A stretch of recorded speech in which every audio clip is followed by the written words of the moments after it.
Hello friends, नमस्कार। स्वागत है आपका। आज की इस वीडियो में हम एचपी टैट 2021 के साइकोलॉजी सेक्शन के 30 महत्वपूर्ण प्रश्नों को डिस्कस करेंगे जो आने वाले एग्ज़ाम में महत्वपूर्ण रहने वाले हैं। तो चलिए वीडियो को शुरू करते हैं। आज का हमारा पहला प्रश्न है, नवीन जानकारी को शामिल करने के लिए वर्तमान स्कीमा में अवधारणा की प्रक्रिया डैश कहलाती है। अनुकूलन, आत्मसातकरण, समायोजन या सहकेंद्रिता। इसका सही आंसर है ऑप्शन सी, समायोजन। चलिए अगला प्रश्न है, विकास डैश से डैश की ओर बढ़ता है। सामान्य से विशिष्ट की ओर, जटिल से कठिन की ओर, विशिष्ट से सामान्य की ओर या फिर साधारण से आसान की ओर। इसका सही आंसर है सामान्य से विशिष्ट की ओर। अगला प्रश्न है, पियाजे के अनुसार 2 से 7 वर्ष के बीच का बालक संज्ञानात्मक विकास की डैश अवस्था में है। पूर्व संक्रियात्मक अवस्था, औपचारिक संक्रियात्मक अवस्था, मूर्त संक्रियात्मक अवस्था या संवेगी पेशीय अवस्था। तो पियाजे के अनुसार 2 से 7 वर्ष के बीच के बालक की जो संज्ञानात्मक विकास की अवस्था होती है वो पूर्व संक्रियात्मक अवस्था होती है। तो चलिए अगला प्रश्न है, सृजनात्मकता को डैश की अवधारणा से संबंधित माना जाता है। स्फटिक बुद्धि, अभिसरित बुद्धि, विविध बुद्धि, द्रव तरल बुद्धि। इसका सही आंसर है ऑप्शन सी, विविध बुद्धि। अगला प्रश्न है, डैश या विचारधारा है कि सभी बच्चों को एक नियमित विद्यालय व्यवस्था में समान शिक्षा प्राप्त करने का अधिकार है। मुख्य धारा शिक्षा, विशेष शिक्षा, बहुसांस्कृतिक शिक्षा या समावेशी शिक्षा। इसका सही आंसर है ऑप्शन डी, समावेशी शिक्षा। अगला प्रश्न है, डैश के अनुसार हम जीवन के प्रत्येक अवस्था में एक विशेष मनोसामाजिक दुविधा का सामना करते हैं। यह किसने कहा था? इसका सही आंसर है ऑप्शन बी, एरिक एरिक्सन ने। एरिक एरिक्सन ने कहा था कि हम जीवन की प्रत्येक अवस्था में एक विशेष मनोसामाजिक दुविधा का सामना करते हैं। चलिए अगला प्रश्न देखते हैं। अगला प्रश्न है, सीखना विकास की प्रक्रिया है। यह कथन किसके द्वारा कहा गया? वुडवर्थ, स्किनर, योकम या डॉक्टर मैके। इसका सही आंसर है ऑप्शन ए, वुडवर्थ। वुडवर्थ ने कहा था कि सीखना विकास की एक प्रक्रिया है। अगला प्रश्न है, निम्नलिखित में से कौन सी गार्डनर द्वारा दिए गए बुद्धि का एक प्रकार नहीं है? संगीतीय बुद्धि, भाषीय बुद्धि, सृजनात्मक बुद्धि या फिर तार्किक एवं गणितीय बुद्धि। तो इसका सही आंसर है ऑप्शन सी, सृजनात्मक बुद्धि।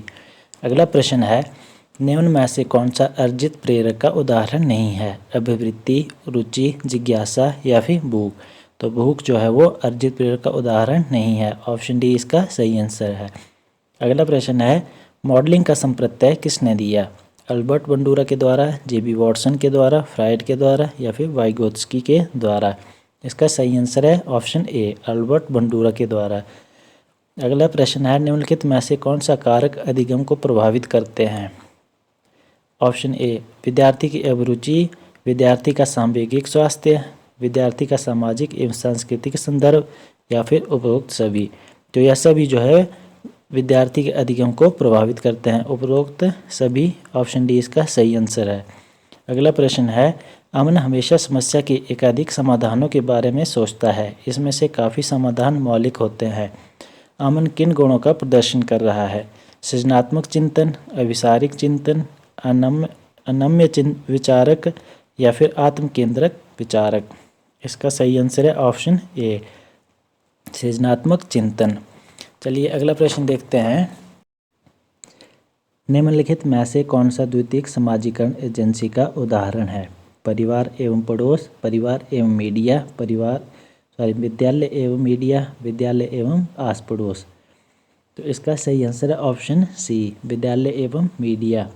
अगला प्रश्न है, डैश के अनुसार बच्चों के चिंतन के बारे में सामाजिक प्रक्रियाओं तथा सांस्कृतिक संदर्भ के प्रभाव को समझना आवश्यक है। ये किसने कहा था? लॉरेंस कोलबर्ग, जीन पियाजे, लेव वाइगोत्स्की या अल्बर्ट बंडूरा। इसका सही आंसर है लेव वाइगोत्स्की। अगला प्रश्न है, जन्म से किशोरावस्था तक बच्चों में विकास किस क्रम में होता है? अमूर्त सांवेदिक मूर्त, सांवेदिक मूर्त अमूर्त, मूर्त अमूर्त सांवेदिक या फिर अमूर्त मूर्त सांवेदिक। तो इसका सही आंसर है सांवेदिक, मूर्त और फिर अमूर्त।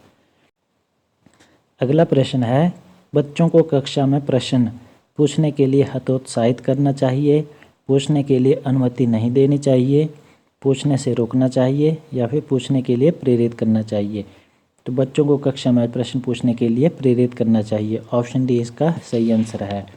अगला प्रश्न है, वह प्रक्रिया जिसके द्वारा बच्चे आदतों, कौशलों, मूल्यों तथा अभिप्रेरणा को विकसित करते हैं और जो उन्हें समाज का जिम्मेदार सदस्य बनाती है, उसे क्या कहा जाता है? समाजीकरण, समावेशन, मुख्य धारा से जोड़ना या विभेदीकरण। तो ऑप्शन ए समाजीकरण इसका सही आंसर है। अगला प्रश्न है, हावर्ड गार्डनर के बहुबुद्धि सिद्धांत के अनुसार तार्किक गणितीय बुद्धि वाले व्यक्ति की क्या विशेषताएं हो सकती हैं? तो ऑप्शन डी इसका सही आंसर है। पैटर्न को खोजने एवं तर्क की लंबी श्रृंखला को हल करने की क्षमता और संवेदनशीलता। अगला प्रश्न है, रेवेंस प्रोग्रेसिव मैट्रिसेस परीक्षण मापन करता है व्यक्तित्व का, पढ़ने की क्षमता का, बुद्धि का या अभिक्षमता का। तो ऑप्शन सी इसका सही आंसर है, बुद्धि का। रेवेंस प्रोग्रेसिव मैट्रिसेस जो है वो बुद्धि का परीक्षण करता है। चलिए अगला प्रश्न देखते हैं, बुद्धि का द्विकारक सिद्धांत किसने दिया था? थर्स्टन द्वारा, स्पीरमैन द्वारा, बिने द्वारा या पियाजे द्वारा। तो बुद्धि का द्विकारक सिद्धांत स्पीरमैन द्वारा दिया गया था। ऑप्शन बी इसका सही आंसर है। अगला प्रश्न है, निम्नलिखित में से कौन सा विकासात्मक विकार का उदाहरण है? दृष्टिबाधिता, श्रवण बाधिता, बौद्धिक अक्षमता या फिर कुष्ठ रोग।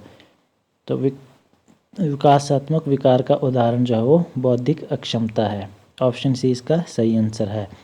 अगला प्रश्न है, निम्न में से कौन सा बुद्धि का सिद्धांत नहीं है? एक कारक सिद्धांत, द्विकारक सिद्धांत, प्रत्यागमन का सिद्धांत या फिर बहुकारक सिद्धांत। तो प्रत्यागमन का सिद्धांत जो है ऑप्शन सी इसका सही आंसर है। यह एक बुद्धि का सिद्धांत नहीं है। चलिए अगला प्रश्न देखते हैं, पूर्व अनुभव के आधार पर संवेदना को अर्थ प्रदान करना कहलाता है? संवेदना, प्रत्यक्षीकरण, अभिप्रेरणा या कल्पना। तो प्रत्यक्षीकरण इसका सही आंसर है, ऑप्शन बी। चलिए अगला प्रश्न देखते हैं, गेस्टाल्ट का अर्थ है समग्र रूप में, परिवर्तन के रूप में, मशीन के रूप में या व्यवहार के रूप में। तो गेस्टाल्ट का अर्थ जो है वो समग्र रूप में। ऑप्शन ए इसका सही आंसर है। अगला प्रश्न देखते हैं, एकांत प्रिय, संकोची, आदर्शवादी तथा आत्मगत दृष्टिकोण वाले व्यक्ति युंग के अनुसार दिए गए व्यक्तित्व के वर्गीकरण में किस वर्ग में आते हैं? अंतर्मुखी, बहिर्मुखी, उभयमुखी या उपरोक्त सभी। तो यह जो है अंतर्मुखी के वर्गीकरण में आते हैं। ऑप्शन ए इसका सही आंसर है। अगला प्रश्न है, बच्चों के अधिगम में शारीरिक स्वास्थ्य और सांवेगिक अवस्था की क्या भूमिका है? तो शारीरिक स्वास्थ्य और सांवेगिक अवस्था का कोई आपसी संबंध नहीं है, या इसकी भूमिका नगण्य है, या इसका कोई प्रभाव नहीं होता, या इसकी एक महत्वपूर्ण भूमिका है। तो ऑप्शन डी इसका सही आंसर है। शारीरिक स्वास्थ्य और सांवेगिक स्वास्थ्य की एक महत्वपूर्ण भूमिका होती है। अगला प्रश्न है, निम्नलिखित में से कौन सीखने के गेस्टाल्ट सिद्धांत से संबंधित है? पावलोव, स्किनर, थॉर्नडाइक या कोहलर। तो ऑप्शन डी इसका सही आंसर है, कोहलर। चलिए अगला प्रश्न देखते हैं, इदम निर्देशित होता है सुखवादी सिद्धांत द्वारा, वास्तविकता सिद्धांत द्वारा, आदर्शवादी सिद्धांत द्वारा या सामान्य सिद्धांत द्वारा। तो इसका सही आंसर है ऑप्शन ए, सुखवादी सिद्धांत द्वारा। अगला प्रश्न है, एक 10 वर्ष के बालक की बुद्धि अवधि कितनी होगी जिसकी मानसिक आयु 12 वर्ष है? तो 100, 110, 120 या फिर 130। तो 120 इसका सही आंसर है। आज का हमारा अंतिम प्रश्न है, वह बच्चे जिनकी मानसिक आयु उनकी कालानुक्रमिक आयु से ज़्यादा होती है डैश कहलाते हैं? प्रतिभाशाली बालक, सामान्य बालक, अधिगम अपंगता या मंदित बालक। ऑप्शन ए इसका सही आंसर है, प्रतिभाशाली बालक। चलिए वीडियो में अंत तक बने रहने के लिए आपका बहुत बहुत धन्यवाद। अब अगर आपको यह वीडियो पसंद आई तो लाइक और शेयर ज़रूर कर दीजिएगा। आपका दिन शुभ रहे। धन्यवाद।